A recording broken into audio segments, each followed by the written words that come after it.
volám sa Dagmar Kobulská, pracujem v logopedickej ambulancii na sídlisku 3 v Prešove a naša ambulancia sa venuje poruchám reči a narušenej komunikačnej schopnosti u všetkých vekových kategórií.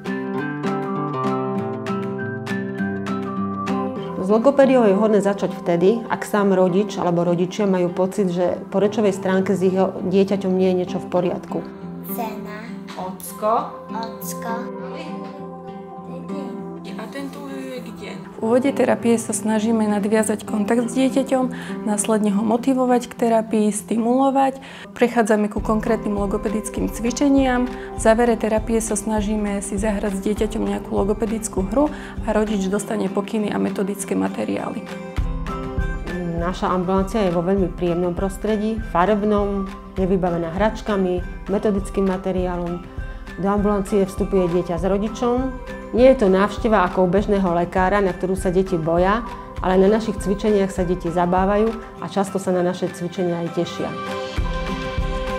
Ak si rodič nie je istý správnou výslovnosťou u svojho dieťaťa, kľudne sa môže objednať na diagnostiku a spolu si preberieme ďalšie postupy.